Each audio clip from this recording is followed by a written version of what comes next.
Star Wars 7x7, episode 1986. We are still in the safe zone, but still talking about the Rise of Skywalker. Yesterday, we talked about the similarities that we already know about between the Rise of Skywalker and Return of the Jedi. Today, we're going to focus on some of the major differences that we already know about. Punch it!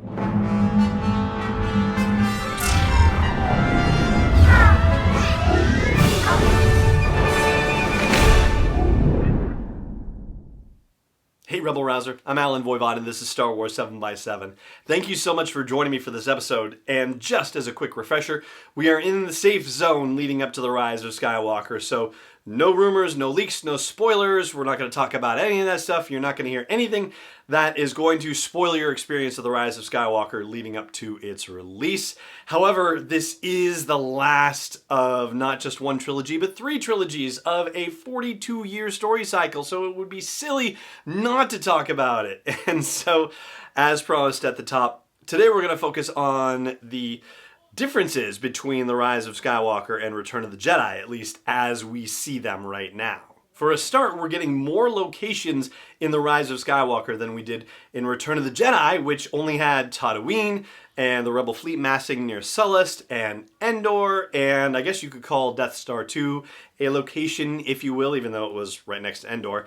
I'm not counting all of the scenes that we see in the special edition version where they show celebrations happening at the end in a bunch of different places, not because of any anti-special edition thing, just because the storytelling wasn't happening there, right? Meanwhile, in the Rise of Skywalker, we know about Pasaana and Kijimi, and Kijimi may or may not be that crazy space iceberg, so maybe that's even yet another location. Kef Bir, where the Death Star wreckage is, that jungle planet where we see some members of the Resistance and where Rey is working with the refreshed lightsaber. Yeah, I think there's still even more to come, potentially. J.J. Abrams has already said that there are whole sequences that we haven't seen any piece of just yet, so it's entirely possible that there's still a lot more to reveal. And with all these locations, we're actually getting more skirmishes between the bad guys and the good guys. I mean, the main bad guys, right? So yes, our heroes did fight with Jabba and his minions on Tatooine in Return of the Jedi, but they only had one major conflict with the Empire. On the other hand, in Rise of Skywalker, it seems like they are going to have multiple skirmishes with the First Order. On Pasaana, we know the First Order's there. Kijimi, we know the First Order is there. Kef Bir also. So yeah, there's a lot more interaction between the Resistance and the First Order in the Rise of Skywalker than there was with the Rebellion and the Empire in Return of the Jedi. And related to that, at least as far as we know, the good guys don't have to go rescue anyone at the beginning of the Rise of Skywalker, whereas they had to spend a half hour getting Han Solo away from Jabba the Hutt at the beginning of Return of the Jedi. So that definitely changes the dynamics of what we're going to see. Also changing the dynamics, the Knights of Ren. So Sith-powered people, and I guess you could throw the Sith troopers in here as well with this, we're limited to just Darth Vader and the Emperor in Return of the Jedi, but man oh man, we've got a lot more in that regard in the Rise of Skywalker. Yes, I am making a presumption that the Knights of Ren are indeed dark side Force users, that they are some of the students that Kylo Ren, aka Ben Solo, took with him when he destroyed the Jedi Temple. But even if they're not, well, certainly the Sith troopers, just by name alone, seem to suggest that they must have some sort of dark side power ability. And so, yeah, we're going to have a lot more Sith user action in The Rise of Skywalker, comparatively speaking. Even the Emperor's Royal Guard, they were not Sith users. They were just highly trained professional army guys, basically, for all intents and purposes. So, yeah, an entirely different dynamic in that regard. Army guys, special forces guys, like that, right?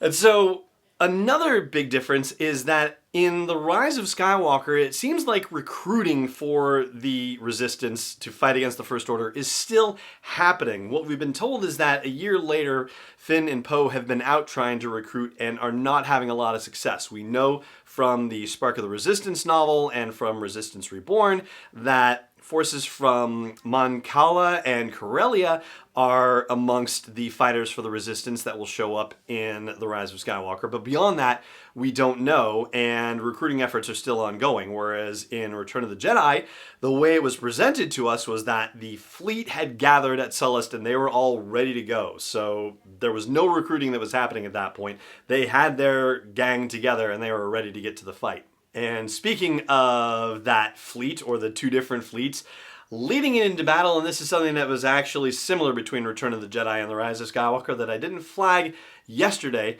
is the fact that the Millennium Falcon seems to be leading both fleets into battle. But there is something different about the Millennium Falcon usage in The Rise of Skywalker compared to Return of the Jedi, and there's a bit of a trivia thing around it too, so we're going to have a little fun with that here. So before I go to the break, I'm going to pose this trivia question to you.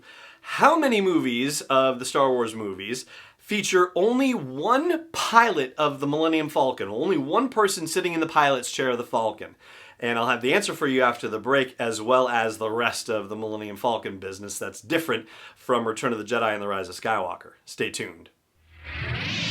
Hey Rebel Rouser, I've made some changes to the asteroid belt level at patreon.com/SW7X7, and they are all with sponsors in mind. So if you want to get the word out about your business, your product, your service to a dedicated Star Wars audience, then please check out patreon.com/SW7X7 and look for the asteroid belt level for details. Again, that's patreon.com/SW7X7.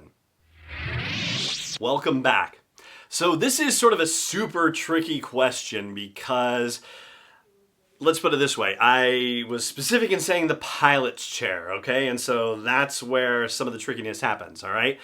There's only 3 movies where we see a single pilot of the Falcon. In other words, only one person occupies that pilot's chair.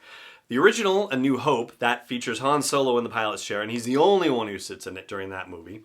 And then we have Return of the Jedi, where Lando Calrissian is the only one we see in that pilot's chair.